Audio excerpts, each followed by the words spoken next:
Bonsoir à tous et bienvenue dans ce live de mathématiques dans la peau d'un correcteur, dans la tête d'un correcteur. Je reviendrai sur ces termes puisque évidemment ça va se passer dans la tête d'un correcteur, mais ça se passera aussi dans sa peau puisqu'il va ressentir des émotions quand il va corriger votre copie. Je ne sais pas où vous en êtes en tant que spectateur. En tout cas, c'est un grand plaisir d'être avec vous ce soir pendant 1 heure et demie et de pouvoir essayer de vous faire comprendre quelles vont être les attentes de vos correcteurs. Je vérifie au niveau de la technique que tout est OK, que le son est OK. On me valide de l'autre côté que tout est bon, on va pouvoir commencer. J'imagine que certains de nos élèves de cette année, les camélias, sont présents, mais qu'on a aussi peut-être déjà des gens de la promo Magnolia qui se préparent au concours 2022, et puis peut-être tout simplement des gens qui se posent des questions et qui se demandent est-ce que je vais y aller? Est-ce que je vais devenir professeur des écoles? Est-ce que j'ai envie de devenir professeur des écoles? Et ça, comment je vais faire pour le préparer? Ce soir, on va essayer d'aller, peut-être pas au fond des choses, mais en tout cas de comprendre ce qui va faire qu'une copie va se différencier d'une autre et que, en termes de raisonnement, en termes de connaissances, en termes de rédaction, vous allez pouvoir faire la différence par rapport aux autres. Je suis moi-même professeur dans le secondaire, je m'appelle Louis Well et j'enseigne aussi chez Objectif CRPE depuis plusieurs années. J'ai en responsabilité l'animation des cours de mathématiques et de la coordination de ce pôle mathématique chez Objectif CRPE. Vous avez la possibilité de nous rejoindre. Je vous parlais de la promo Magnolia qui sera la promo CRPE 2022, donc qui passera le concours en avril 2022. Et ça, avec un programme qui est fait sur mesure, cousu sur main pour vous, avec la possibilité de vous remettre à niveau en mathématiques et en français, quel que soit votre niveau initial, quel que soit votre histoire avec les mathématiques. On a l'objectif de vous remettre à niveau en maths et en français. Et puis ensuite, de vous lancer dans une formation qui va être vraiment typée concours, où on va prendre les choses les unes après les autres, comprendre comment fonctionne le concours, quelles sont les attentes des correcteurs. Évidemment, c'est le sujet principal de notre live, mais c'est bien le sujet principal de notre formation, de faire de vous des champions de ce concours du CRPE. Et pour ça, on a mis en place des outils particuliers qui sont des concours blancs avec des vidéos corrections pour chaque épreuve écrite, pour les épreuves d'admissibilité de l'année prochaine, mais de cette année aussi évidemment, et puis des oraux blancs qui pourront se faire à distance. Je passe rapidement sur les tarifs et la manière dont vous pouvez nous rejoindre. Vous avez la possibilité de vous inscrire dès maintenant pour participer à la formation anticipée et passer le concours en 2022 avec des facilités de paiement. Vous pouvez payer en plusieurs fois, mais aussi un programme qui nous tient à cœur, ce programme Égalité des chances, et qui, en fonction de vos revenus, vous permettra d'obtenir une réduction entre 10 de 10 à 60% de ces frais d'inscription. Vous pouvez évidemment financer aussi grâce au compte personnel de formation, cette formation au CRPE. Là, on vous invite à aller vous connecter à l'application et à produire un devis via l'application du CPF. Qu'est-ce qu'on va faire ce soir ? Déjà, revoir de manière générale quelles sont les attentes du jury. Qu'est-ce qu'on attend de vous en termes de connaissances?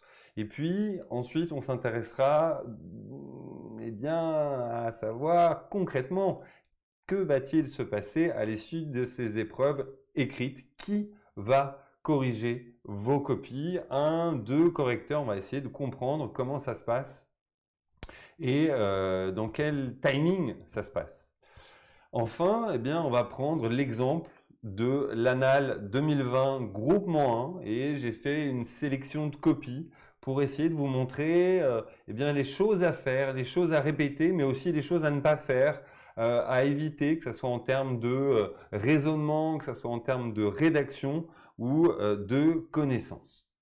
Alors, prenons les choses dans l'ordre et voyons un petit peu un rapport du jury de 2018. Ça date un peu, mais c'est vraiment tout à fait à l'heure du jour, tout à fait encore actuel. Les connaissances des candidats sont celles que nécessite un enseignement maîtrisé du programme de l'école primaire. Ça paraît évident qu'un professeur des écoles peut être capable d'enseigner de la petite section de maternelle au CM2, mais elle exige donc une maîtrise éclairée de ces notions abordées avec un recul critique suffisant. Les connaissances des candidats ne sauraient donc se limiter à la simple maîtrise des compétences attendues d'un élève de CM2. Ce que veut dire cet extrait de rapport du jury du CRPE 2018, c'est simplement que vous devez pouvoir prendre de la distance. Quand vous enseignez en CM1 et CM2, vous faites partie du cycle 3 et le cycle 3 il se termine au début du collège, à la fin de la classe de 6e. Vous devez être capable de comprendre quels sont les enseignements, quels sont les attendus en termes de programme, en termes de connaissances que vos élèves vont devoir atteindre. Et pour ça, eh bien, on a ces 4 cycles qui vont être au programme du CRPE. Le cycle 1, la maternelle, le cycle 2, avec le CP, CE1, CE2, le cycle 3, avec le CM1, CM2, 6e, hein, je vous disais, qui est à cheval entre l'école élémentaire et le collège, et puis, évidemment, le cycle des approfondissements, le cycle 4, le cycle de la 5e, 4e, 3e. Vous serez interrogé essentiellement dans les parties 1 et partie 2 de l'épreuve cette année et l'an prochain sur l'épreuve de mathématiques écrite, sur le cycle 4, sur le cycle des approfondissements et on peut même dire sur le programme de 3e, le programme actuel de 3e.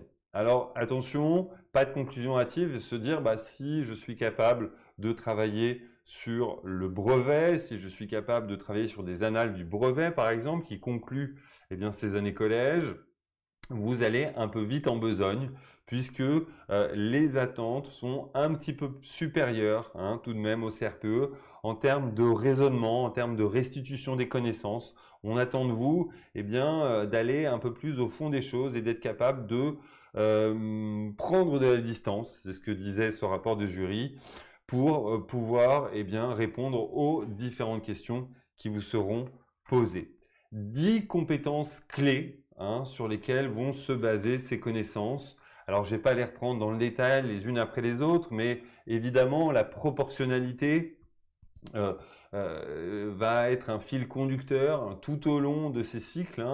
Alors, peut-être pas du cycle 1, mais à partir du cycle 2 jusqu'à la fin du cycle 4 avec le théorème de Thalès qui est une application de la proportionnalité, la géométrie du plan, la géométrie de l'espace, toutes ces notions de mesure, de périmètre, d'air, de volume, de différents solides, le calcul littéral, votre capacité à développer ou factoriser des expressions algébriques qui vous permettront notamment de résoudre des équations.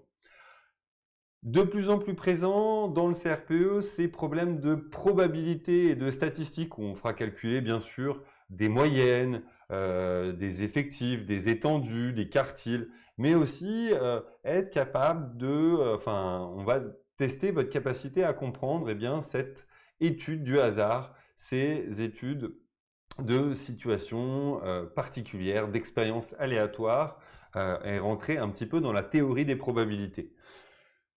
Le tableur, l'algorithmique et notamment l'algorithmique qui sont en général des notions qui font un peu peur aux candidats et souvent mal maîtrisées, c'est là-dessus qu'on va porter une attention particulière ce soir et même qu'on va s'entraîner puisque pour moi, un live de mathématiques ne peut pas se passer sans un entraînement. vous devez, à chaque fois que vous visionnez un live, et c'est aussi notre leitmotiv chez Objectif CRPE, quand vous suivez un live, vous êtes des mathématiciens. Alors oui, vous avez un prof de maths devant vous, mais vous devez être vous-même des mathématiciens en faisant des maths. Et ce qu'on fera, c'est ce qu'on fera ce soir en faisant un petit peu d'algorithmique pour voir où vous en êtes. Alors ça paraîtra peut-être très nouveau pour certains, peut-être un peu moins pour ceux qui ont déjà commencé à préparer le CRPE. Ces copies, qui les corrige? On va se placer le 13 avril, hein, si on se place dans quelques jours maintenant, hein, qui nous rapproche de cette épreuve écrite du CRPE de 9h à 13h. Vous allez plancher sur une épreuve de mathématiques de 4 heures qui comprendra 3 parties. Partie 1, partie 2, partie 3. Deux premières parties, je vous le disais, sur les connaissances essentiellement du collège, mais une partie 3 qui sera basée sur votre capacité à analyser des procédures, analyser des productions d'élèves et analyser leurs procédures. On essaiera aussi de tester vos connaissances sur les différents programmes des cycles 1, 2 et 3 durant cette partie 3. Alors, vous allez rendre votre copie. Très rapidement, un jury va se réunir et va donner des consignes à un correcteur, à des correcteurs en fait, puisque votre copie va être corrigée par deux personnes. Elle va être corrigée par un conseiller pédagogique et en parallèle, elle va être aussi corrigée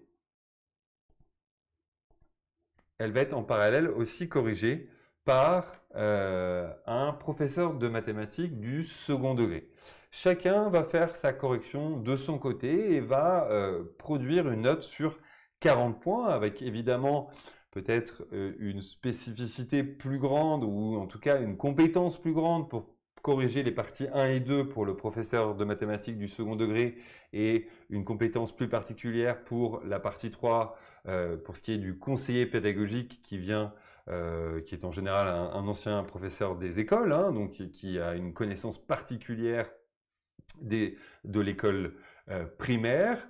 Et puis, on va harmoniser, hein, c'est un grand terme, on va harmoniser ces deux notes pour trouver un consensus, je ne sais pas si je fais une faute, excusez-moi. On va en tout cas harmoniser ces notes pour vous donner une note finale sur 40 points. Je vous rappelle que le barème est sur 40 points, mais qu'on pourra vous proposer un malus de 5 points si vous, malheureusement, ne respectez pas les notations mathématiques, s'il y a trop nombreuses fautes d'orthographe ou de syntaxe, si la présentation est trop brouillonne, tout ça pourra être pénalisé avec un malus qui pourra aller jusqu'à 5 points. Le temps dans lequel cette correction va être faite va être très court puisque le jury va se réunir le mardi après-midi. Vous aurez donc votre épreuve le mardi matin, on récupère vos copies, tout un système de scan va être fait pour que dès le mercredi matin, une fois que les correcteurs ont reçu leur consigne, ils se mettent au travail et en 2-3 jours, en général la fin des corrections a lieu le vendredi, hein, donc à la fin de la semaine ça va très vite. Le vendredi, les notes sont harmonisées et définitivement proposées au président du jury. Voilà pour ce qui est de vos correcteurs. On va essayer maintenant de comprendre ce qui va animer vos correcteurs tout au long de cette correction, hein, que ce soit pour le conseiller pédagogique ou le professeur de mathématiques du second degré, avec une attention plus particulière, c'est vrai, sur les parties 1 et 2 que nous allons traiter ce soir. Et on va prendre l'exemple de l'annale 2020, groupement 1. Hein, ça vous a été proposé et vous avez la possibilité de corriger, de télécharger le corrigé d'ailleurs de cette annale si vous le souhaitez, un corrigé extrêmement détaillé hein, pour vous entraîner si vous le souhaitez. Ce groupement 1, dans ces deux premières parties, partie 1, on était sur l'étude du volume d'une boîte de conserve. Donc une boîte de conserve, c'est un cylindre, hein, donc étude de son volume avec certains calculs de volume.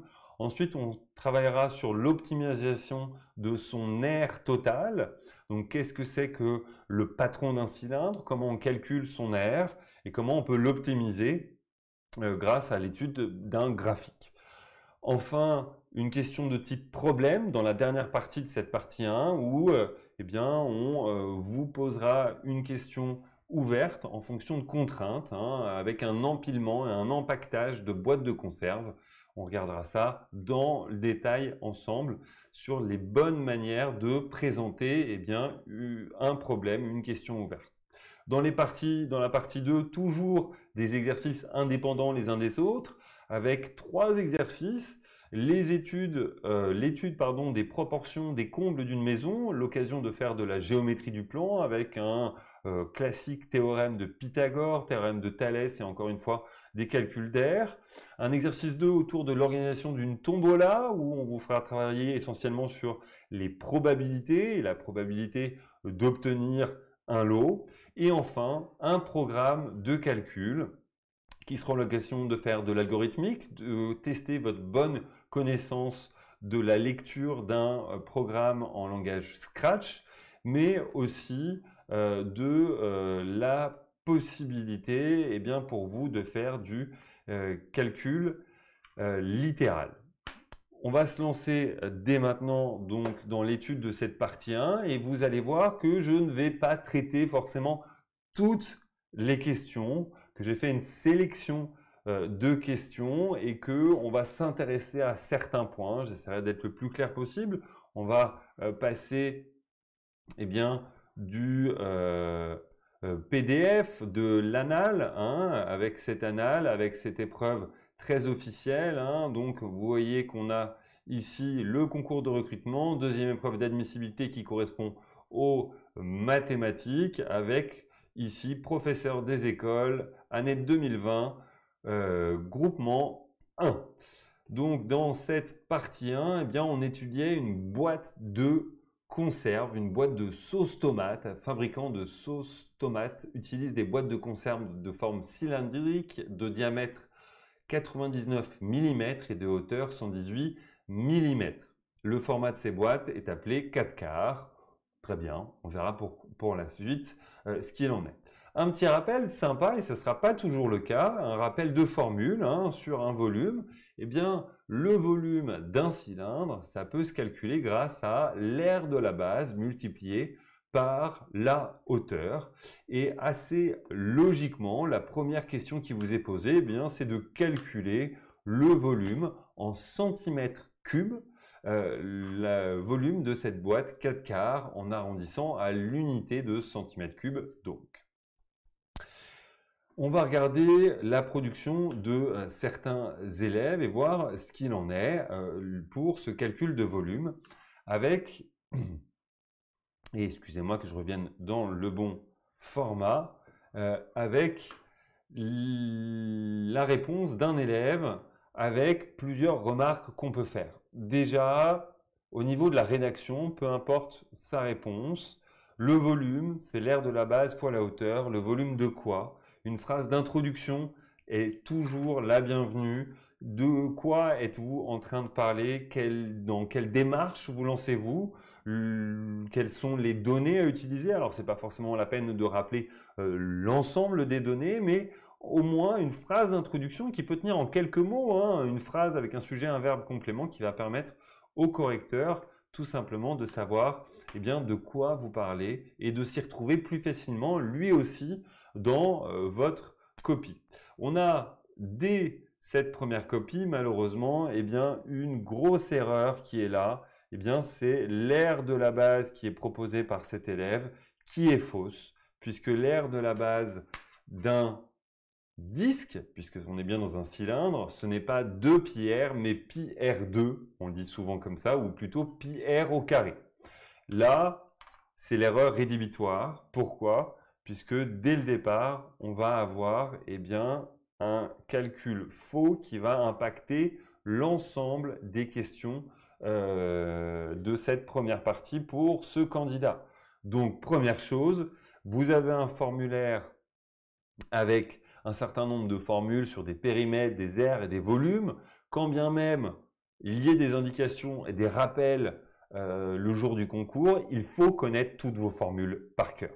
Pas le choix, c'est absolument indispensable. Il faut connaître ces formules. On ne peut pas commencer une première question, une première partie d'une épreuve de mathématiques en disant que l'aire de la base, c'est 2 pi r. On est tout de suite dans les choux. Alors, regardons ce que peut faire une bonne élève avec justement les différentes parties qui vont être proposées, avec un rappel des données dans un premier temps, avec les rappels des données et un petit raisonnement, puisque l'aire de la base, on sait qu'il est lié au rayon, et donc on a ici dans notre formule, eh bien l'aire de la base qui est en fonction du rayon. Mais aussi tout de suite, quelque chose de très intelligent, un élève qui fait des conversions.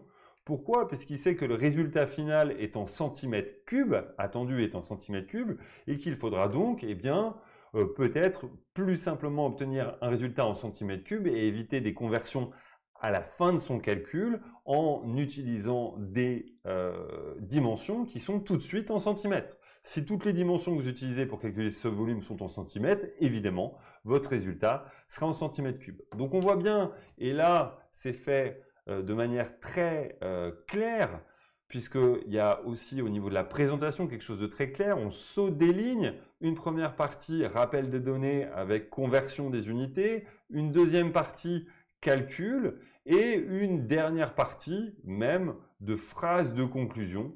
Donc là vraiment on a la bonne réponse, la bonne manière qui va mettre en confiance tout de suite votre correcteur. Mettre en confiance votre correcteur, c'est important. Sachez que votre correcteur, il a 30-35 copies à corriger dans un temps court, qu'il va falloir qu'il soit en lien avec son partenaire, que ça va lui prendre du temps, que eh bien son inspecteur derrière, ou son inspecteur, ou en tout cas le président du jury, sera là pour lui rappeler les échéances et les attendus. Faciliter la vie de vos correcteurs, présenter correctement les choses, souligner les résultats, espacer les choses, présenter, je me répète, mais là c'est vraiment quelque chose de très important. Les données, le calcul, la phrase réponse, voilà quelque chose qui est tout à fait cohérent. Dans une deuxième question, on nous demandait, eh bien, la contenance affichée sur la boîte est de 850 ml. Vérifiez qu'une boîte remplie à 95% contient au moins 850 ml de sauce tomate. Donc là, le mot-clé et le mot important, c'est bien le mot vérifier. Vérifier, ça veut dire quoi? Ça veut dire que vous allez devoir trouver, en calculant vos 95%, eh bien, que vous avez au moins 850 millilitres de sauce. Alors, on va aller voir la copie du prochain candidat. Et là, on trouve un candidat qui nous dit que 95% ça correspond à 0,95 et que 850 multiplié par 0,95, eh bien, ça fait 807,5. Donc une boîte remplie à 95% contient seulement 807,5 millilitres.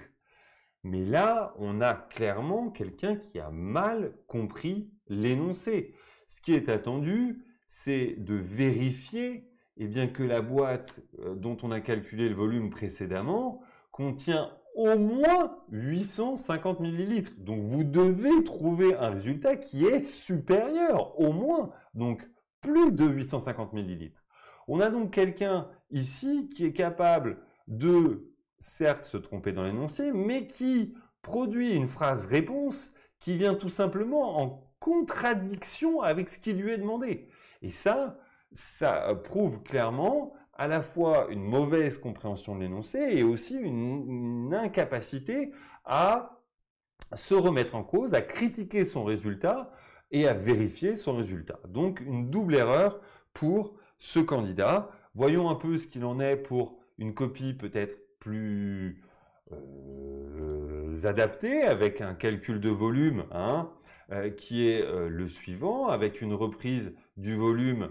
Alors là, ce candidat a fait le choix de reprendre le volume avec une valeur exacte, peu importe, mais en tout cas, il trouve qu'on a un volume, quand on trouve les 95% de 863, ce qui correspond bien, 863 cm3, ce qui correspond bien à quoi? Et là, une deuxième étape très judicieuse de ce candidat, c'est de faire une conversion d'unité. Et de dire, bah oui, j'ai bien 863 cm3. Est-ce que ces 863 cm3 correspondent à une valeur supérieure à 850 ml? Cette question, elle est donc double. Et là, ce qu'on attend chez vous et ce qu'attend le correcteur, c'est une double interrogation de votre part. Oui, je sais calculer un pourcentage. Prendre 95%, c'est multiplier par 0,95, d'accord, mais c'est aussi s'interroger sur le lien entre cm3 et millilitres. Alors un petit rappel rapide sur ces conversions d'unités et sur un tableau de conversion de volume où il y a souvent beaucoup d'erreurs. On a nos trois colonnes qui vont séparer nos mètres cubes de nos décimètres cubes, de nos centimètres cubes, de nos millimètres cubes. Pourquoi? Parce qu'on est en 3 dimensions. Il y a donc un facteur 1000 qui va associer chacune de ces grandeurs, mètres cubes, et un mètre cube est 1000 fois plus grand qu'un décimètre cube. Donc là, on a bien ces 3 colonnes qui vont nous permettre d'appliquer ce facteur 1000. La difficulté, c'est qu'on vient s'intégrer là-dedans une unité usuelle de volume qui est le litre. À part en laboratoire de chimie, on parle en litres, en décilitres, en centilitres, en millilitres, des litres de lait, des décilitres de crème, des centilitres sur une canette. Enfin, une unité bien usuelle. Donc, elle vient s'intégrer de cette manière. Donc, si je place par exemple 14,6 litres, eh bien, c'est 14,6 litres. Ils viennent se placer avec l'unité qui est 4. On vient placer l'unité au niveau du 4. 14,6 litres, c'est donc égal à 14,6 décimètres cubes. On peut aussi dire que c'est égal à 14 600 cm3. Je ne vais pas revenir sur la manière dont on déplace la virgule sur un tableau de conversion. On peut aussi dire du coup que c'est 14 600 millilitres, puisque 1 cm3 correspond à 1 millilitre. Et c'est bien là la référence que vous devez avoir en tête quand on va tester votre capacité à faire des conversions vers des multiples ou des sous-multiples du mètre cube vers les litres et leurs multiples ou sous-multiples, c'est tout simplement cette référence. 1 litre égale 1 décimètre cube, 1 millilitre est égal à 1 centimètre cube. Souvent, il faut faire attention à ce faux ami, on a tendance à confondre, on a tendance à dire qu'un millilitre correspondrait à 1 millimètre cube. Non, attention à ce faux ami, 1 millilitre, c'est bien 1 centimètre cube. Voilà pour ce petit rappel rapide sur les conversions d'unités de cette question numéro 2. Alors revenons à l'anal et on nous posait la question numéro 3, que j'affiche les choses correctement, où on considérait une nouvelle boîte de hauteur et dont le diamètre est le double, donc la même hauteur mais un diamètre qui double. Et on se demandait si le volume lui aussi double. Si je double le diamètre, est-ce que je double le volume de ma boîte? Et là, on a des candidats qui répondent de manière assez différente, avec une première candidate qui fait, malheureusement, quand on regarde le calcul du nouveau volume, le volume de la nouvelle boîte fait le double d'une boîte de 4 quarts. Bon, alors déjà, elle l'affirme, ok.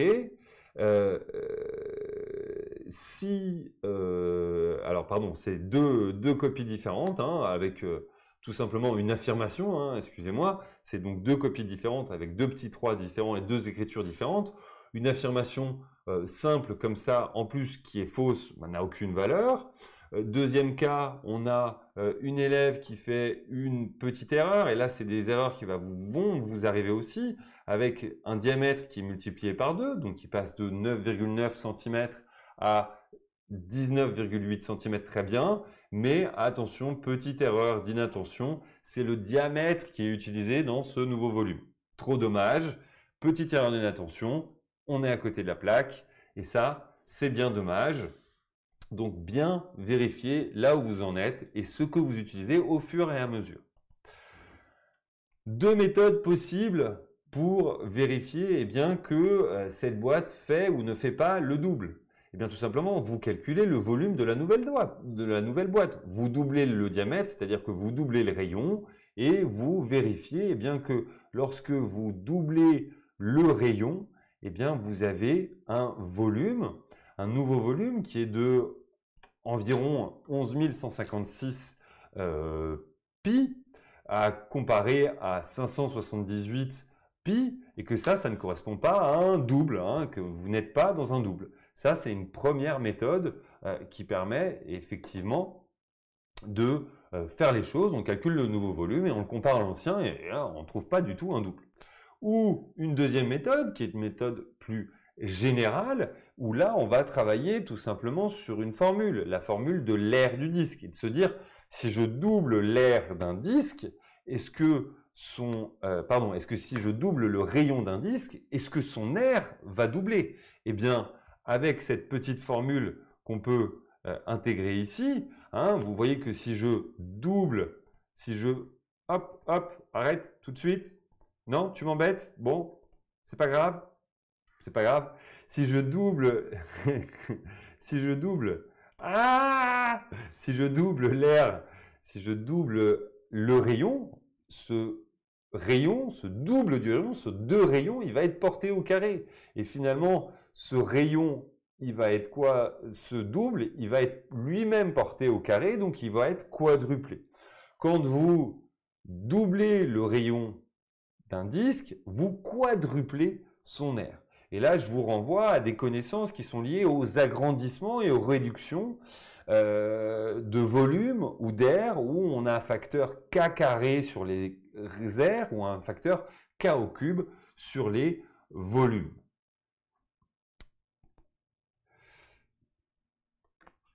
Question numéro 4, qu'on va réafficher rapidement pour ne pas perdre le fil.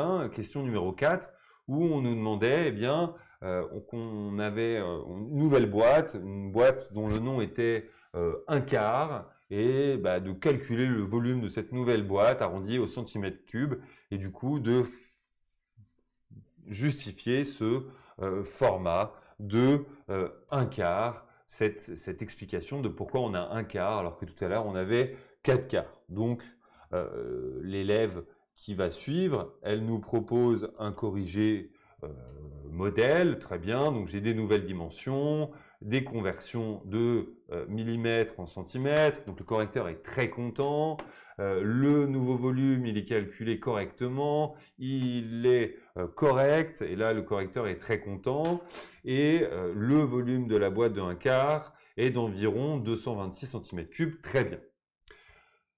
Le professeur du second degré sera peut-être plus attentif à ce qui va suivre. Pourquoi? Puisqu'on a ici quelque chose d'absolument affreux. Pourquoi? Parce que dans le langage courant, le 4/4, c'est égal à 908 cm3. Du coup, le quart, c'est égal au quart de 908. Oui, dans le langage courant, pourquoi pas? Mais dans le langage écrit, attention, attention, attention. Dans le langage écrit, 4/4, ça vaut quoi? Ça vaut 1. Donc, cet élève écrit ici que 1 est égal à 908 cm3. Ce n'était pas sa volonté, évidemment. C'est-à-dire que 4/4 correspondait à 908 cm3 et que du coup, 1/4 correspondait au quart de 908, c'est-à-dire environ 227. D'où l'explication du 4/4. Donc là, on n'a pas d'erreur en soi dans le raisonnement, mais on a une erreur dans la présentation. Le jury... les notations sont faites de telle manière que vous avez toujours des notations au demi-point, jamais de 0,25. Donc les les inspecteurs, les présidents de jury, quand ils vous donnent des consignes, ils vous disent « Bon, si vous voyez une erreur de ce type, c'est une petite erreur. Donc là, sur cette question, on ne va pas enlever de points. Hein, si cette question est notée sur un point, on va mettre un point. Mais on va garder en tête que quand même, cet élève fait une confusion dans la présentation et écrit quelque chose qui est aberrant, puisqu'elle écrit que 1 est égal à 908 cm3. Et que si ça se répète dans la suite, des petites erreurs comme ça se répètent, on aura la possibilité, la liberté en tant que correcteur, sur une question suivante, d'enlever un demi-point parce qu'on a une répétition de ce genre de petites erreurs de présentation. On passe tout de suite à la deuxième partie de cette annale avec des questions auxquelles je vais répondre, hein, parce que vous avez beaucoup d'interrogations. Alors que je passe, hop, vous avez beaucoup d'interrogations et je vois beaucoup de questions dans le chat sur est-ce qu'il faut souligner? Oui, évidemment, vous pouvez souligner. Est-ce qu'il faut utiliser de la couleur? Oui, hein, il vaut mieux tout faire de la même couleur. Clairement, les résultats de calcul, vous les soulignez, mais si vous pouvez mettre tout ça de la même couleur, c'est mieux. Hein. En tout cas, ce qu'il faut faire, c'est mettre en valeur vos résultats en aérant votre présentation et en soulignant, pourquoi pas, vos résultats finaux. Donc, dans la deuxième partie, on se demande, on a un fabricant qui doit produire des boîtes de conserve cylindriques de volume fixé 908 cm3. Il souhaite minimiser le coût de métal. Pour cela, il cherche à minimiser l'air total. Effectivement, on se dit bien qu'il y a un lien de proportionnalité entre la quantité de métal qu'on va utiliser et le coût final de production, hein, puisque dans le coût de production, il va y avoir la matière première, c'est-à-dire la quantité de métal utilisé qui va être liée non pas au volume, mais à l'air de notre cylindre. Donc, dans un premier temps, on va nous demander de dessiner à main levée le patron d'un cylindre. Et là, c'est moi qui vais vous interroger par rapport aux 4 patrons que vous avez devant vous, puisqu'on vous demandait de repasser dans la même couleur les éléments qui ont la même longueur. Donc, j'ai 4 copies différentes avec 4 dessins différents selon vous. Et j'attends vos réponses dans le chat. Je sais qu'il y a un petit différé et que je vais être patient. Ça va mettre un petit peu de temps. Mais vous pouvez me dire, selon vous, quelle est la bonne représentation en termes, la bonne réponse, hein, ce qui vous permettrait d'obtenir, imaginons, le point.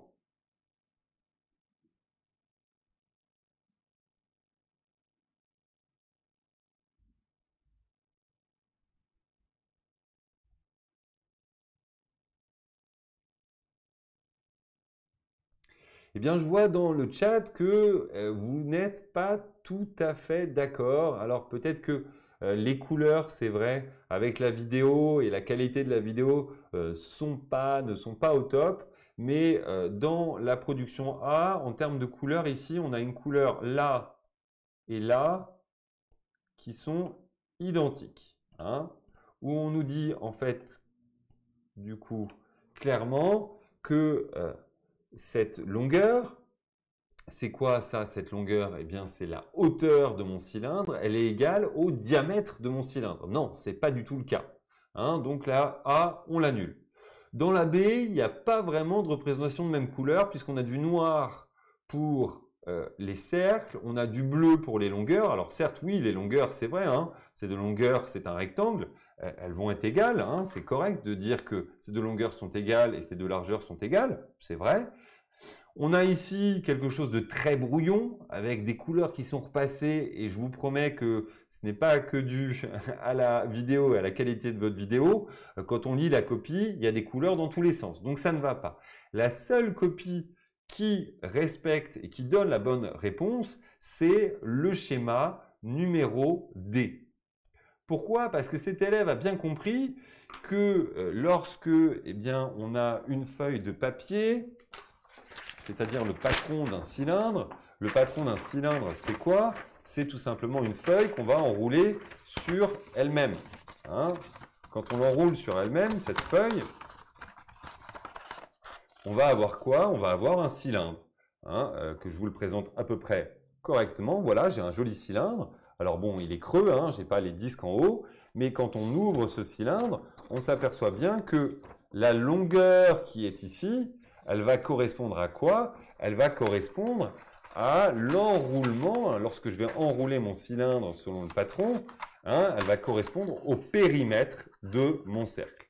Donc là, clairement, c'était la réponse D qui était, enfin, la réponse D. C'était l'élève que j'ai nommé D qui a fourni la bonne proposition avec un schéma à main levée, avec effectivement un codage couleur qui correspond.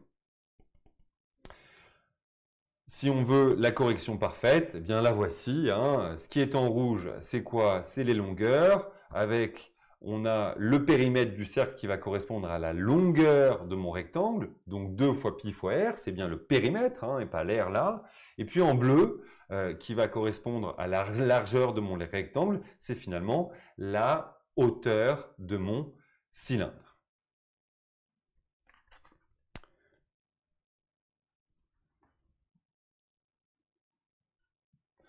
Question numéro 2, on repasse sur l'anal où on nous demandait, sachant que le volume de la boîte est 908 cm3, et là, boum! Boum! J'aurais pu d'ailleurs vous le signifier un petit peu avant, mais on a dans la partie 2 quelque chose de très intéressant, la partie B. On voit que dans la partie B, on est en train de nous donner la réponse à la question de la question 1 de la partie A, où la réponse attendue était 908 cm3. Donc là, il faut que vous soyez très attentif, parce que ce n'est pas un hasard, hein. Si on vous donne le 908 ici, c'est pour vous mettre sur la base d'une vérification de vos résultats précédents. Donc là, vraiment, c'est une attention qu'il faut avoir, qui est particulière sur les valeurs qui vont être données et sur, eh bien, souvent une réponse dans les questions qui suivent à une question, ou en tout cas un résultat d'une question précédente. Sachant que le volume de la boîte est 908 cm3, donnez l'expression de la hauteur h exprimée en centimètres de la boîte, en centimètres de la boîte en fonction du rayon. On a une élève qui nous propose quelque chose, le temps que je revienne sur mes bonnes configurations de diaporama, et qui nous propose quelque chose de tout à fait correct, hein, avec un volume qui est l'aire de la base fois la hauteur, sachant que le volume, bien je le connais, je vais isoler par une petite équation qui est ici, hein, je vais isoler ma hauteur en divisant chaque membre par pi r au carré.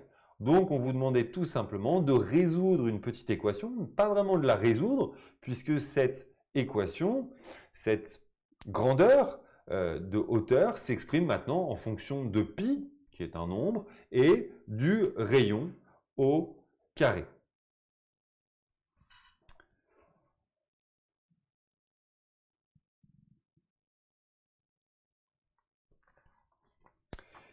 Question numéro 3, optimisation. Alors là, on nous donne un tableau avec plein de valeurs et on nous dit que, eh bien, revenons sur la formulation exacte, que notre fabricant, eh bien, il veut calculer l'aire totale des cylindres de rayons différents. Il a construit un tableur qui va l'aider à pouvoir choisir, eh bien, une aire totale du cylindre. On a dans la première colonne le rayon, dans la deuxième colonne la hauteur, donc qui sont les deux dimensions qui vont nous permettre de calculer l'aire du disque, qui nous permettent de calculer l'aire latérale et qui vont du coup nous permettre de calculer l'aire totale, puisque l'aire totale, c'est tout simplement les deux bases, l'aire des deux bases ou des deux disques, plus l'aire de la face latérale, c'est-à-dire du rectangle. On nous demande eh bien, de calculer, enfin pas de calculer, mais d'entrer une petite formule, hein, et de dire, bon, en plus on est sympa, on vous fait des propositions, hein, c'est pas pas bien méchant, hein. Quelle est la formule de l'aire d'un disque? Donc, en fonction du rayon. Et là, on vérifie que vous comprenez l'adressage relatif, donc en fonction d'une case, puisqu'on vous précise eh bien, que cette cellule C2 sera étirée jusqu'à la cellule C21, que les choses devront être faites du coup de manière automatique. Hein, et qu'on ne va pas se limiter au calcul d'une valeur, mais au calcul d'une valeur qui pourra être automatisée dans la colonne jusqu'à la cellule C21. Alors là, je n'ai pas grand-chose à vous dire, à part que eh bien, la bonne réponse, hein, elle est, hop là, je jongle entre les différentes présentations, qu'elle est évidemment ce qui se trouve dans la cellule A2, hein, ce qui se trouvait dans la cellule A2, avec une vigilance particulière qu'il faut avoir avec le format Excel, mais là où il n'y avait pas vraiment de difficulté, puisque vous aviez des propositions qui respectaient ce format Excel, où on commence toujours une formule avec le symbole d'égalité, et on utilise pour la multiplication non pas une croix, mais une astérisque, hein, donc qui est en fait le symbole de multiplication que vous retrouvez sur votre pavé numérique que vous devez regarder. Peut-être que si vous regardez cette vidéo en ce moment sur votre PC, vous avez ce symbole au-dessus du pavé numérique entre le symbole de division et de soustraction. Eh bien, vous voyez que vous avez cette croix à 4 branches. C'est ce symbole qui sera utilisé pour la multiplication dans Excel. Question numéro 2, on se demande eh bien, comment on va calculer la dernière colonne, hein, comment il est possible de calculer l'aire totale. L'aire totale, je l'ai dit tout à l'heure, c'est l'aire latérale plus l'aire des deux disques. Donc, on va devoir eh bien, tout simplement proposer une cellule C2 qui va aussi être calculée de manière automatique avec un adressage relatif en fonction de la cellule qui se trouve à la gauche, hein, donc dans la colonne C, dans la colonne D. Alors avec une élève qui fait malheureusement l'erreur puisqu'elle met C2 plus D2, donc c'est pas mal. Elle respecte l'égalité, c'est pas mal. Mais malheureusement, elle a oublié qu'il va falloir fermer hein, la boîte, le cylindre, et que pour ça, il faudra du coup un dessous et un dessous, qu'il faut bien deux disques, ce que fait cet élève hein, ici, avec égal C2, la petite multiplication particulière, hein, donc pas le symbole de croix de multiplication classique, mais cette petite astérisque, C2 fois 2 plus D2, qui était la bonne formule et la bonne réponse attendue. Ensuite, on passe à un joli graphique où on va faire un petit peu d'optimisation. Alors que je me mette un petit peu dans un bon format. Donc, je vous présente une jolie courbe. Hein. Cette courbe, elle va nous donner l'aire totale en fonction eh bien, du rayon. Hein, et cette aire, elle s'exprime sous forme d'une courbe qui, pour ceux qui ont des connaissances mathématiques, est une jolie parabole. Bon, très bien. Eh bien, cette aire totale, on nous demande si elle est proportionnelle au rayon et on nous demande de justifier. Et là, on a différentes réponses qui peuvent être données, hein, notamment celle-ci. J'ai été un peu vite, excusez-moi, ou c'est moi qui... une réponse qui pourrait être celle-ci que je vais donner moi-même. Hein.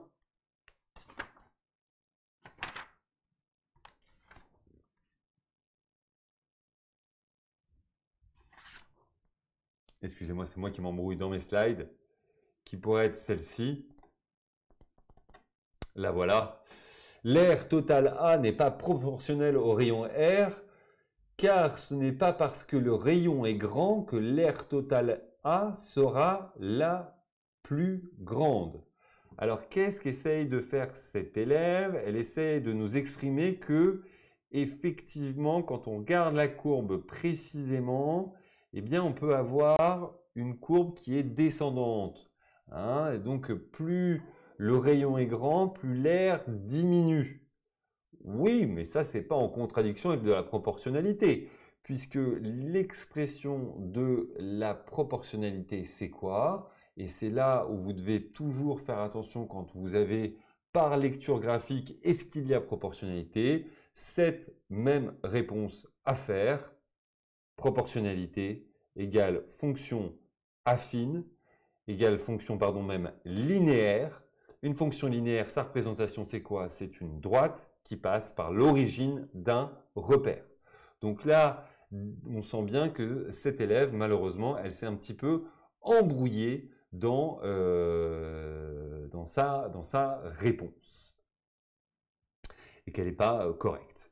Pour les questions suivantes, j'ai fait le choix de ne pas vous présenter de corrections particulières. Hop, là, je jongle entre les différentes parties, hein, puisque c'est de la lecture graphique et qu'en général, clairement, vous vous débrouillez très bien. Alors, on peut revenir peut-être, c'est vrai que je vois il y a des questions sur la question précédente, hein, donc je vais revenir un petit peu en arrière et revenir à cette question petit c de la question 3, hein, qui se faisait grâce à l'étude de ce tableau où on vous demandait quelle était l'aire minimale et de donner, la question exacte est de donner, en utilisant la feuille de calcul ci-dessus, conjecturer un encadrement d'amplitude minimale du rayon correspondant au coût minimal de métal. Donc le coût minimal, c'est clairement l'aire minimale. Alors, on regarde notre tableau, hein, on peut même peut-être un peu zoomer, si j'y arrive. Oui, j'y arrive sur cette colonne, et on va chercher le minimum. Donc on voit bien qu'on a quelque chose qui est décroissant, décroissant, décroissant, décroissant, et puis on a une valeur minimale, hein, pour un rayon. On a une aire minimale pour un rayon de 5, hein, qui est 520. Et beaucoup ont répondu, bah, ça doit se trouver entre 520 du coup et 528, donc entre 5 et 6, puisque là au-dessus on a du 554. Eh bien non, puisque ce tableau Excel, qu'est-ce qu'il fait? Il nous donne des valeurs ponctuelles, des valeurs entières de rayons. Mais il se passe plein de choses entre 4, 5 et 6. Et on ne sait pas exactement où se trouve le minimum, ici, hein, le minimum entre ces trois valeurs.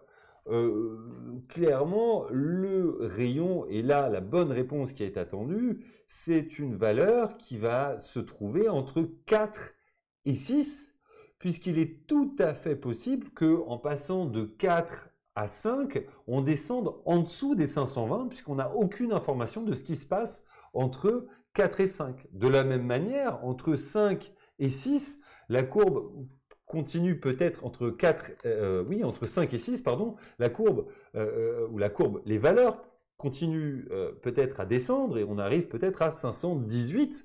Donc là, c'est quelque chose qui se passe autour de ces trois valeurs, hein, donc le rayon et l'encadrement minimal, il n'est pas entre 5 et 6, mais il est bien entre 4 et 6. C'est bien ce rayon qu'il fallait donner, contrairement à ce que nous proposaient ces différents candidats. Donc là, il y a eu très très peu de bonnes réponses à cette question. J'espère avoir été clair dans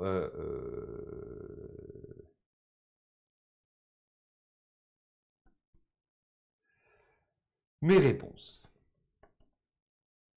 Question C, ou est-ce qu'on peut amener sa loupe? Je vois qu'il y en a qui plaisantent dans le chat. Oui, les choses sont un peu petites et je m'en excuse, hein, j'essaye de faire les choses les plus lisibles possibles. C'est vrai que parfois, avec la qualité vidéo, on a une dégradation et que c'est un peu difficile de lire les choses pour vous. Alors, on va retourner sur Nanal pour voir un petit peu quelle était la question qui était posée. Hein. Quelle question était posée? Dans cette partie C, c'était une question de type problème, puisqu'on a pour cette partie C une seule question, hein, et on nous dit eh bien qu'on fait un empilement, 3 types d'empilement dans 3 cartons différents, avec un seul étage de 5 boîtes par 5 boîtes, avec 3 étages de 4 boîtes par 2 boîtes, avec 3 étages de 3 boîtes par 3 boîtes, et on nous dit qu'il y a des conditions à respecter. à la fois que la masse du carton ne doit pas dépasser 22 kg et aussi que la somme des dimensions longueur, largeur et hauteur, qui vont correspondre du coup eh bien, à la somme des diamètres pour les longueurs et les largeurs et à la somme des hauteurs pour la hauteur du carton, eh bien que cette somme ne doit pas dépasser 100 cm. Très bien, ça ne doit pas dépasser 1 mètre. Alors, eh bien, voyons ce qu'a fait cette candidate. Elle fait quelque chose de plutôt bien. Hein. Comment on pourrait critiquer, hein, aller chercher la petite bête? Parce que clairement, on a une étude qui est par disjonction de cas. Donc, on a 3 cartons à étudier. Donc, on étudie les cartons. 5 x 5, ça fait 25. Donc, 25 fois 880 grammes, ça fait 22 kg. Et puis ensuite, on fait la somme des dimensions. Hein, et puis, on répète ça pour le carton 1, 2 et 3 de la même manière. Là, moi, je pense qu'une présentation sous forme de tableau aurait pu être judicieuse, qu'une présentation où peut-être aussi on nous indiquait à quoi correspondait ce 25 dans le raisonnement. Ça, c'est quoi? C'est un nombre de boîtes, donc tout simplement une phrase d'introduction qui va nous proposer quoi? Eh bien, de dire tout simplement le nombre de boîtes dans le carton 1 est de 5 x 5 égale 25 boîtes. Sa masse est donc de 25 fois 880 égale à 22 kg. Vous voyez qu'on peut tout simplement par un sujet et un verbe et un bout de complément introduire les calculs et indiquer ainsi le raisonnement à votre correcteur, suivre le fil. Sachez que votre correcteur, au bout de la 30e copie, il sera fatigué et qui sera peut-être perdu dans vos copies. Alors, je cherche un peu la petite bête parce que clairement, on a quelque chose qui est quand même de bonne qualité ici avec une bonne réponse. On me pose la question dans le chat, j'y réponds tout de suite, mais est-ce que on peut faire les choses dans le désordre? Et Stéphanie, que je remercie, c'est Stéphanie Brigardis-Poupon, répond immédiatement, oui, tu peux faire les choses dans le désordre, mais prends bien le temps en fin de live de remettre les choses dans l'ordre pour que ça soit clair pour ton correcteur. Évidemment que vous allez simplifier la vie du correcteur en lui proposant un sujet, partie 1 d'abord, partie 2 ensuite, partie 3 après.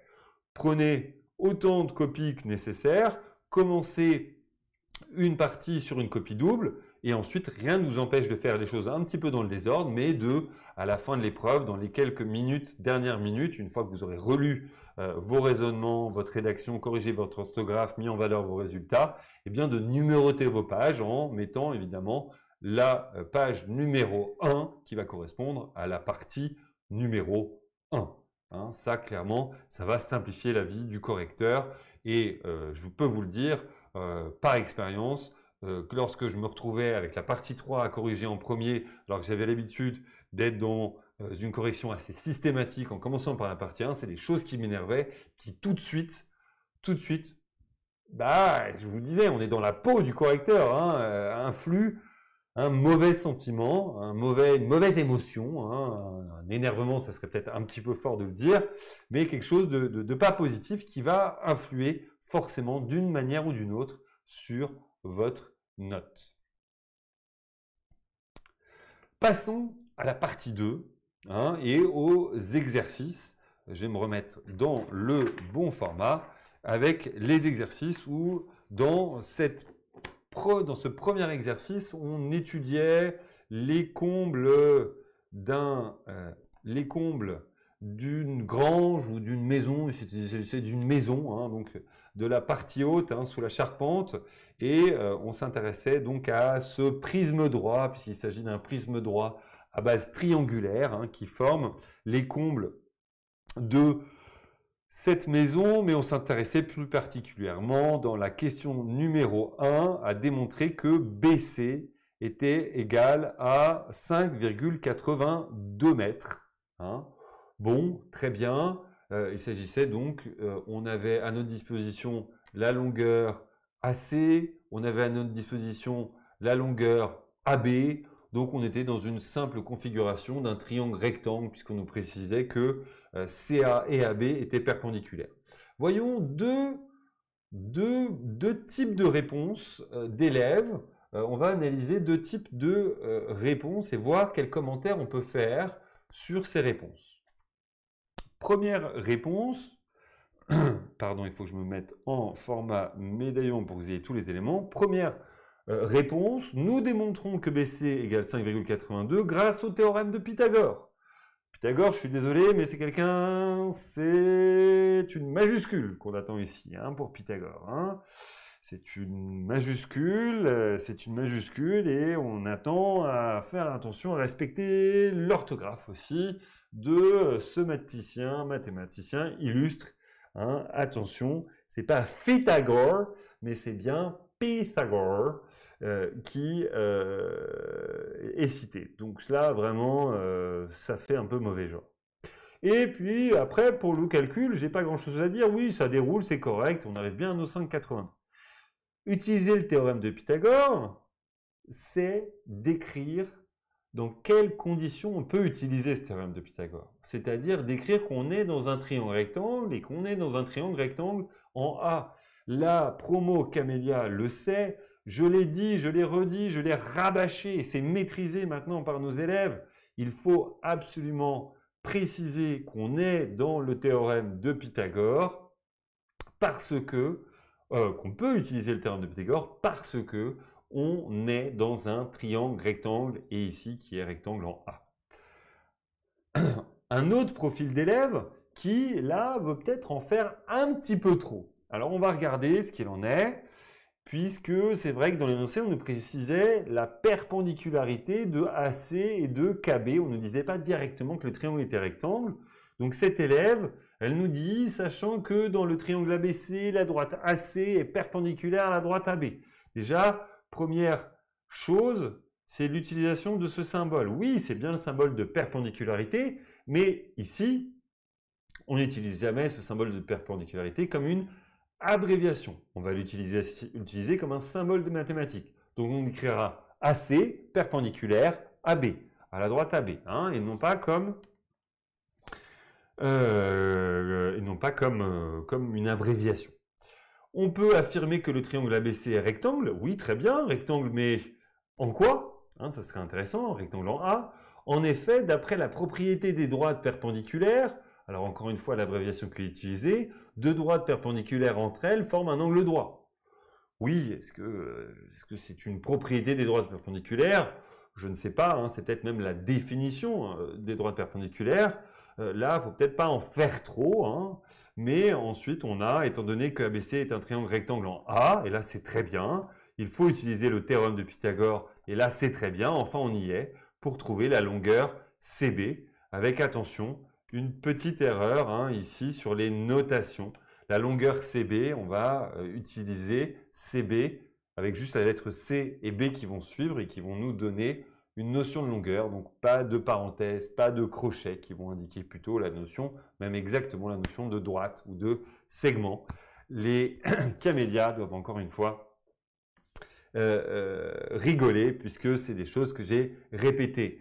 Et je les ai répétées et ça c'est le genre de petites choses, vous voyez, au fur et à mesure, quand je vous parlais du petit demi-point qui saute au bout d'un moment parce qu'on en a marre, parce que clairement les notations, parce qu'on utilise des abréviations alors qu'on est obligé de s'exprimer dans un langage courant quand vous êtes en français, quand vous faites l'épreuve numéro 1 d'admissibilité, l'épreuve de français. J'espère que révolution, vous l'écrivez pas en abréviation T avec le petit haut bar là, comme on fait quand on fait de la prise de notes. Bien en mathématiques, c'est la même chose. On n'utilise pas d'abréviation quand on s'exprime dans un écrit officiel qui en plus vérifie votre capacité à vous exprimer correctement, puisque vous serez potentiellement professeur des écoles l'année qui suit.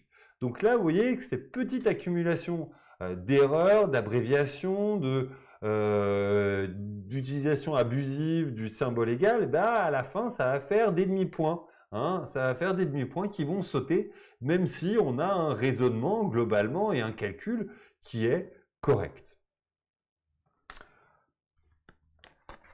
Je passe tout de suite et je saute les questions suivantes qui concernaient le théorème de Thalès, où on va avoir les mêmes contraintes, on va devoir citer aussi dans quelles conditions on peut utiliser le théorème de Thalès, c'est pas dire juste j'utilise le théorème de Thalès, donc voici les rapports, hein, c'est le même principe, on va faire attention à ça, on va justifier toujours l'utilisation de ce théorème, puisque c'est les théorèmes les plus courants, clairement, hein, Thalès et Pythagore, en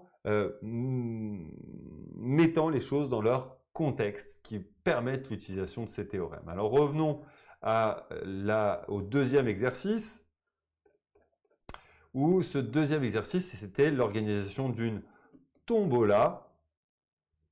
Hop, excusez-moi, tac.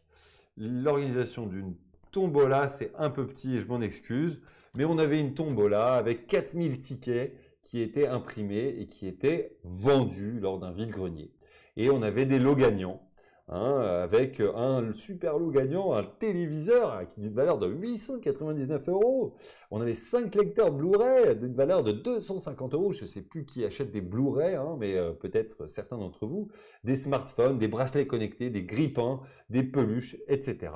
Et puis, la valeur du lot d'un ticket perdant, clairement, c'est 0 €. Qu'est-ce qu'on va faire ici? On va s'intéresser à la première question qui est de vérifier que la probabilité qu'elle gagne le lot, un lot, hein, cette fameuse Isabelle qui achète un ticket de tombola, donc on est dans une situation aléatoire, hein, dans une situation de hasard, puisqu'il va y avoir un tirage au sort, on nous demande de vérifier. Alors ça c'est sympa. Comme tout à l'heure, je vous l'ai dit, on vous donne le résultat. Donc, vérifiez, il faut trouver absolument cette valeur 0,04. Hein. On ne peut pas avoir quelqu'un qui vous dit « Ah ben non, je trouve 0,06 » puisque c'est clairement dans l'énoncé qu'on nous demande de le vérifier. Alors là, on a l'élève modèle qui va clairement faire les choses très correctement. C'est-à-dire qu'elle va situer le contexte et dire qu'elle est dans une situation d'équiprobabilité. C'est effectivement sous-entendu dans l'énoncé. Quand il y a un tirage au sort dans une tombola, eh bien, on estime qu'on a autant de chances de gagner, enfin d'être sélectionné quand il y a le tirage, que son ticket soit sélectionné plutôt qu'un autre. Donc c'est bien ça une situation d'équiprobabilité. Puis de dire que finalement, un calcul de probabilité, c'est calculer le nombre d'issues qui vont être favorables, le nombre de cas favorables, le nombre de le nombre de tickets gagnants sur le nombre d'issues total, le nombre total de tickets. Et que quand on fait ce calcul, on arrive bien à un 0,04. Question numéro 2, où on nous demandait quelle est la probabilité qu'Isabelle gagne une peluche. Alors la peluche, elle correspondait à quoi? La peluche, c'était 100. Que je me mette dans le bon format, excusez-moi. La peluche, elle est ici, c'est cette valeur-là. Il y a 100 peluches parmi 4000 lots. Alors, que fait cet élève? Je jongle entre les formats, mais je vais y arriver. Cet élève nous dit que la probabilité, c'est 100 sur 4000 et elle a bien raison. Hein. On nous demande d'exprimer ça sous forme d'une fraction irréductible, puis d'un pourcentage. Alors, cet élève, pour simplifier la fraction, elle nous parle du PGCD de 100 et de 4000, pourquoi pas, effectivement, c'est la méthode experte. Pour réduire une fraction, on calcule le PGCD et ça nous donne le plus grand diviseur commun, ce qui va permettre de réduire la fraction. Est-ce que c'était vraiment nécessaire pour simplifier 100 4 millièmes de citer le PGCD? Je ne sais pas, mais en tout cas, la simplification est correcte. On divise par 100 et on obtient une chance sur 40 d'obtenir une peluche. Là où j'ai un peu plus de difficulté, c'est avec cette notion qui est écrite ici et cette transformation en pourcentage. 1/40e est égal à 2,5%. Effectivement, 1/40e, une chance sur 40, c'est 100 divisé par 40 qui nous donne 2,5%. Mais on ne peut pas écrire, c'est bien 1/40e qui est égal à 2,5%. Ce n'est pas 1/40e de pourcent. Et là, on a une utilisation abusive du pourcentage qui est encore bon, on va peut-être pas enlever des points à cette question, mais ça fait partie, vous voyez, de l'ensemble des choses qui vont faire, par accumulation, eh bien, vous faire perdre un demi-point sur une question. Vous ne savez pas trop pourquoi, mais parce que il y a eu une accumulation de petites erreurs, que ce soit dans la présentation ou dans l'utilisation abusive des notations. Pour autant, on voit bien que ce correcteur a mis oui, ok, c'est bon, c'est correct, mais pour moi, là, attention, 1/40 de %, ça veut dire 1/40 divisé par 100. Donc ça ne correspond pas à 2,5%. C'est bien 1/40 qui est égal à 2,5 divisé par 100. On continue dans cet exercice et on passe tout de suite à la question numéro 6. On va revenir à la question numéro 6 et la lire ensemble, où l'organisateur de la tombola propose un deuxième tirage aux personnes ayant obtenu un ticket perdant. Donc oui, pas de chance, on est perdant, mais on peut obtenir une deuxième chance. Il leur est proposé de choisir une carte parmi 3 et une de ces 3 cartes permet de gagner un lot publicitaire. Quelle est la probabilité qu'une personne ayant acheté un ticket gagne un lot publicitaire? Là, on va regarder aussi, encore une fois, 2 productions d'élèves et essayer de voir ce qui pourrait être adapté ou moins adapté. On a cette première élève qui nous dit 4000 tickets au total, 160 tickets gagnants, soit 3840 tickets perdants. Très bien. Pour l'instant, on est tout à fait d'accord. Et là, on a une écriture de 1280 sur 3840 qui est égale à un tiers, qui nous permettrait de vérifier qu'il y a un tiers qu'une personne ayant acheté un ticket gagne un lot publicitaire. Donc on voit bien que la personne a compris de manière partielle la question, qu'il fallait indiquer cette notion de tiers, donc elle a essayé de rechercher ce tiers, mais que dans sa phrase réponse, elle ne répond pas du tout à la question. Donc parfois, il vaut mieux s'abstenir de répondre que de répondre complètement à côté. Répondre complètement à côté, ça donne une mauvaise impression. Certes, vous allez avoir 0 à la question, bon, mais vous aurez 0 à la question et en plus, votre correcteur aura le sentiment que vous êtes complètement à côté de la plaque. Le correcteur, c'est un humain. Il a donc, dans cette lecture de la question numéro 6, l'impression que vous êtes complètement à côté de la plaque. Dans la lecture, du coup, de la question suivante, de l'exercice suivant, il aura un a priori. Donc parfois, il vaut mieux tout simplement s'abstenir de répondre, ne pas prendre les points, plutôt que d'essayer d'aller chercher avec des manières une réponse qui pourrait à peu près correspondre.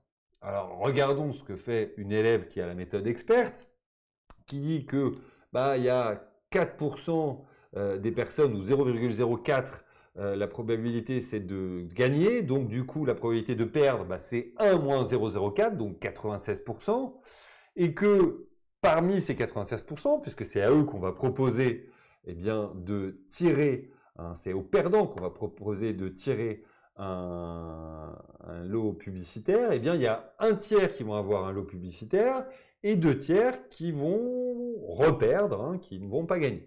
Et que du coup, la probabilité, elle peut se calculer en suivant le chemin de 0,96 et un tiers, et donc suivre le chemin de 0,96 fois un tiers, c'est tout simplement une chance sur 3 que multiplie 0,96, c'est-à-dire 0,32. Oui, on doit proposer une méthode de calcul et représenter un petit arbre de probabilité comme ça, c'est vraiment la bonne réponse, la bonne manière de faire.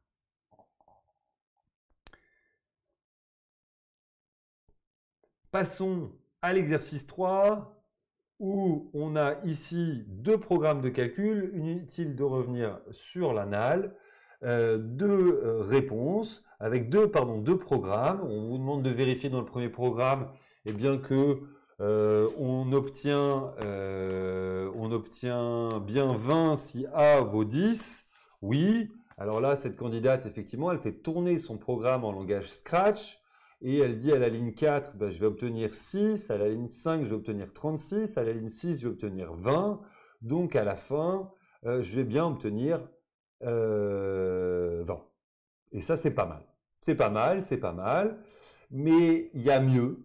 Hein, il y a mieux, c'est de dire à la fin ce que contiennent toutes les variables. Et c'est ce que fait cet élève-là en disant bah, que la variable A, au départ, elle contient 10, qu'ensuite la variable B, elle contient 10 moins 4, c'est-à-dire 6, puis que la variable C contient B fois B, c'est-à-dire 6 fois 6, c'est-à-dire 36, et que enfin la variable D, qui va être la variable qu'on va montrer, qu'on va afficher, elle contient 36, c'est-à-dire C, moins 16, soit 20. Et là, c'est vraiment pour moi la méthode experte quand vous faites tourner un algorithme en Scratch, c'est tout simplement afficher la valeur de chacune des variables au fur et à mesure de l'algorithme. Donc on a bien ici la variable D qui est affichée, hein, qui vaut 20, et en plus, on a le récapitulatif de la valeur à la fin du programme de chacune des variables intermédiaires A, B et C.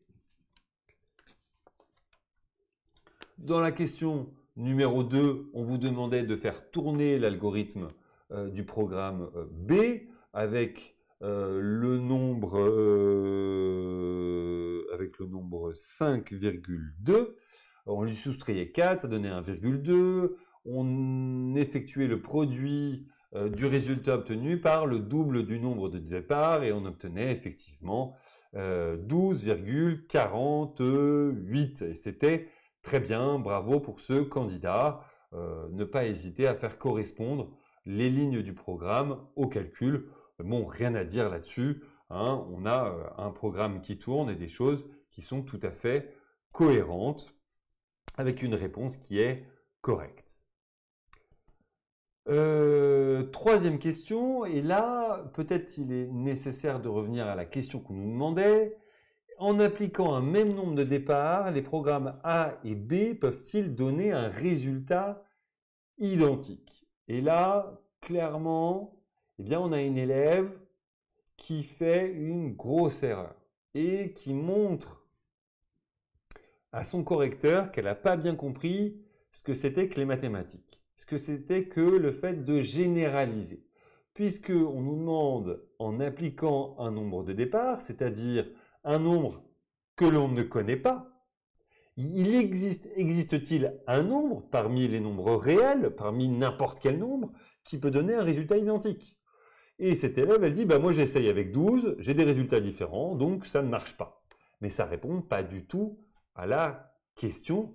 Clairement, hein, on ne répond pas à la question en faisant ça, puisqu'on nous demande de produire un résultat qui serait généralisé. Alors regardons une élève qui, elle, généralise, et évidemment, quand il s'agit de généraliser, il s'agit de généraliser, de passer dans le calcul littéral. Quand vous avez un programme de calcul, très clairement, c'est l'exercice type du CRPE, vous allez avoir du calcul littéral, donc passer par une variable. Elle a décidé que cette variable allait s'appeler n. Très bien. Le nombre des départs, c'est n.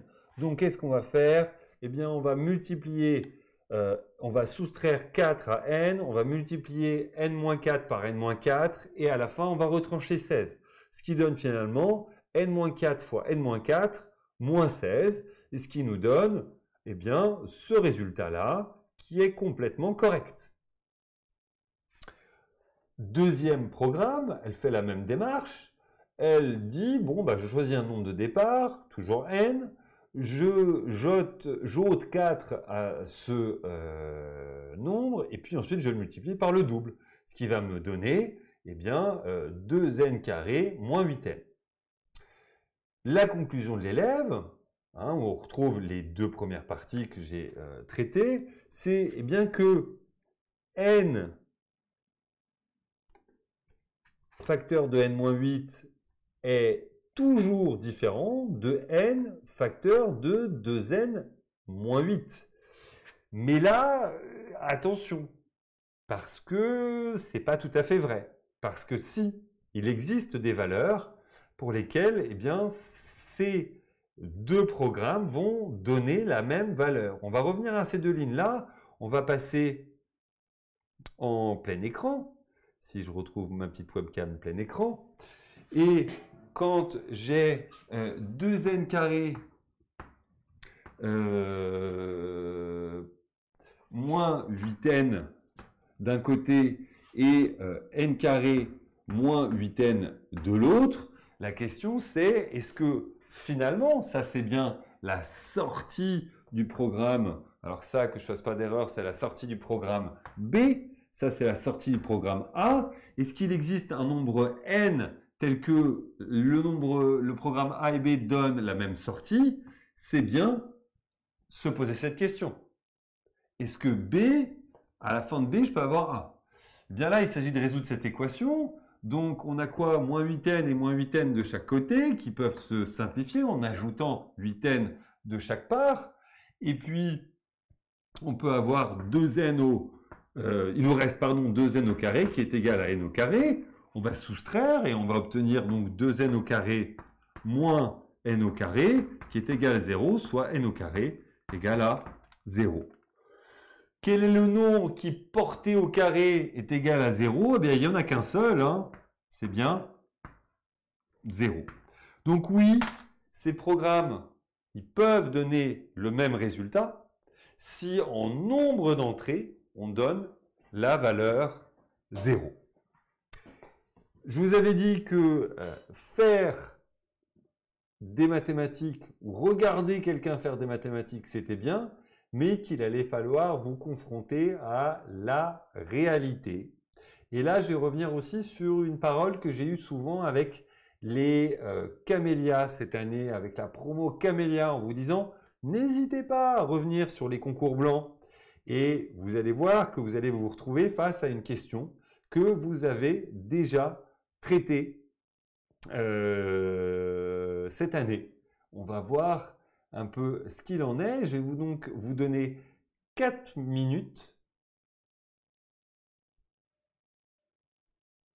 Je vais donc vous donner 4 minutes pour traiter cet exercice. Allez, à vous de jouer.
Alors désolé si la qualité de l'image pour vous était trop floue.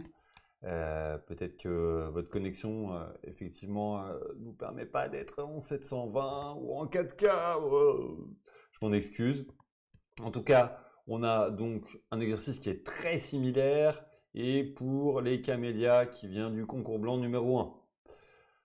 Programme A, on a un programme de calcul en Scratch et de l'autre côté, un programme de calcul où il s'agit de faire des opérations successives. On nous dit qu'en utilisant le tableur, on obtient le tableau suivant, c'est-à-dire qu'on a un nombre de départ et que le programme A et le programme B, quand on a un nombre de départ qui est 1, 2, 3, 4, 5 ou 6, et ben ça nous donne toujours le même résultat, -8, -8, 0, 16, 40, 40, 72, 72. Il semblerait donc que finalement, ces deux programmes soient similaires, que ces deux programmes donnent la même sortie, le même résultat.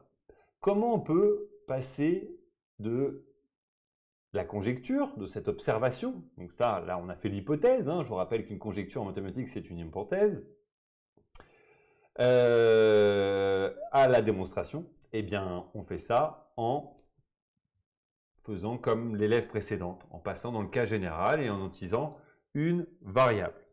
Alors on va utiliser une variable, je suis désolé si les choses vont être un peu petites, c'est le seul moyen que j'ai trouvé pour afficher les choses, ça va être très petit, mais notre programme disait au départ bien que on choisissait un nombre, donc x c'est le nombre départ,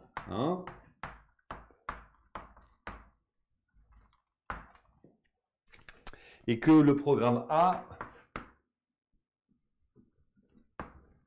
il va nous donner, on va soustraire 3 à x, et puis ensuite qu'on va le multiplier par le résultat, on va le multiplier par le nombre initial, et que enfin on va prendre le quadruple du tout. Donc notre programme A, il est égal à 4 fois x moins 3. Le programme B, il nous dit qu'on choisit un nombre, qu'on le multiplie par 2, donc 2 fois x, qu'on soustrait 3, qu'on calcule le carré du résultat, et qu'ensuite on soustrait 9. Clairement, quand on voit ces deux expressions littérales, on n'a pas du tout l'impression d'avoir les mêmes programmes ou les mêmes résultats. Qu'est-ce qu'il va falloir faire? Eh bien, passer par le développement pour être capable de montrer qu'on a bien les mêmes résultats. Alors, on y va. 4x que multiplie x, ça fait 4x au carré. Et 4x que multiplie moins 3, ça me fait moins 4 fois 3, 12. X. Ici, on a une identité remarquable, c'est a moins b au carré. Je ne vais pas rentrer dans le détail, mais a carré, donc c'est 2x au carré, c'est-à-dire 4x au carré, moins le double produit, donc 2 fois 2, 4 fois 3, 12, x, plus 9, moins 9. Et donc finalement, j'ai 4x au carré moins 12x. Que ces deux programmes qui semblent au départ assez différents dans leur formulation, eh bien nous donnent pour le coup exactement le même résultat, qu'on va avoir un nombre de départ, qu'on peut l'exprimer comme un nombre de départ au carré multiplié par 4 auquel on soustrait 12 fois le nombre de départ. Alors là, clairement, on est dans la capacité à comprendre un programme en Scratch, passer du côté du calcul littéral, faire du développement. Donc on est dans des connaissances et des capacités de haut niveau que j'espère les camélias vous aurez dans quelques semaines parce qu'on s'est bien entraîné là-dessus, que vous aurez les Magnolia, si certains nous regardent, dans quelques mois, je vous le promets. Et si vous n'êtes pas encore inscrit chez Objectif CRPE, que vous aurez aussi dans quelques mois après votre inscription. J'ai été très heureux de pouvoir vous présenter ce live autour de la peau d'un correcteur, dans la peau ou dans la tête d'un correcteur. J'espère aussi avoir pu mettre l'accent sur ce qui était attendu d'un correcteur, la manière dont vous devez exprimer vos raisonnements avec du liant, avec de la rédaction et non pas une liste de calculs conclus par une phrase-réponse, mais aussi être capable de dire « je ne sais pas » et de ne pas répondre plutôt que de répondre des choses aberrantes qui vont donner des mauvaises impressions à vos correcteurs. Et une mauvaise impression dans la tête d'un correcteur, c'est des mauvaises impressions qui vont s'enchaîner par la suite. J'étais très heureux de passer ce temps avec vous. J'espère vous retrouver très prochainement en live, que ce soit pour les camélias, pour les manuelas ou pour des élèves qui, je l'espère, vont nous rejoindre dans ce programme anticipé très bientôt. Il y a de la place, venez, vous êtes tous les bienvenus et ça sera un plaisir d'être ensemble. Ciao, bye bye.